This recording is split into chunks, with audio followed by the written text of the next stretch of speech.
Now, as promised this afternoon, the president in his day 2 of Nyanza region is currently in Homa Bay town. We want to get more from our very own, that is Wycliffe, who has been following the president's tail. Good afternoon, if you can hear me, Wycliffe. I do understand that you're in Suba town. What have you been able to gather from the president's visit in various areas within the Nyanza region so far?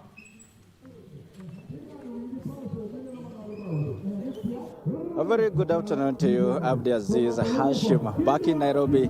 I believe you can see behind me there is an erected tent here, and that's clear indication that the stage is set for the homecoming ceremony of the newly appointed cabinet secretary in charge of the treasury and economic planning, that is John Mbadi. We are at Magunga location, that is in Suba South constituency, where the president is expected actually to grace that homecoming ceremony. This is the second day of the president's 4-day working tour of the Nyanza region, and all that began yesterday in Migori County. You saw him launching a number of projects and also giving promises to the locals in terms of rice irrigation and also the last mile electricity connectivity. And that is the gospel that the president is again preaching today in Homa Bay County. We began in Oyugis for the Oyugis cluster water project, which is intended actually to benefit over 6,000 locals.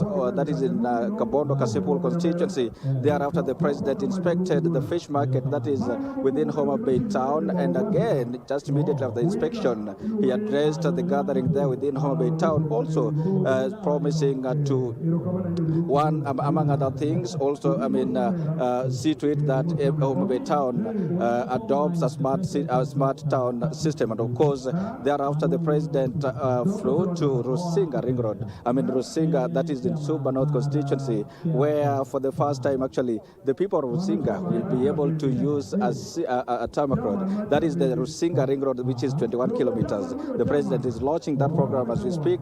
From there, the president will come here for the homecoming ceremony. As you can see behind me here, the locals are seated, and also just the local leaders that are already here. But again, we've seen quite a number of political leaders from the Nyanza region accompanying the president. Almost all the MPs from the Nyanza region are with the president there. Also, the governor of Homa Bay County is accompanying the president alongside other government officials. One thing that has come out clear from the president's speeches is the need, the commitment of his administration to unite the country, and that is evident by way of the broad-based government that the president has adopted, in a way that also appointing leaders from the opposite political faction to his cabinet, and that is the overriding call that has mirrored prominently since yesterday and also today. And he's also touched on the Raila Odinga's AUC chairmanship bid, and of course is rallying support from the locals. Of course, we know the locals will not vote, but then is assuring the commitment of the government of Kenya to campaign for Raila Odinga's AUC chairmanship bid. And of course, that with that is calling for a unified country, a united country with a common goal. Well, we are here monitoring the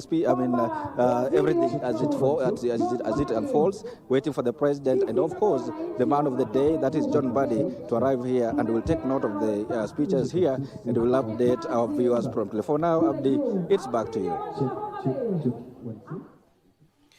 Thank you so much. That is our reporter Wycliffe, who's been following the president's tail since he entered the Nyanza region. And of course, today it is day 2. The president has made various stopovers. You've just heard from Wycliffe, and he'll inform you in our subsequent bulletins. Currently, the head of state is at the Rusinga Ring Road, Suba North constituency, where he's addressing folks there. And once he completes that particular address, he'll be heading over to the homecoming Thanksgiving, of CS National Treasury Cabinet Secretary. That is John Mbadi, that is supposed to be held there at Suba South constituency, and we'll duly inform you in our subsequent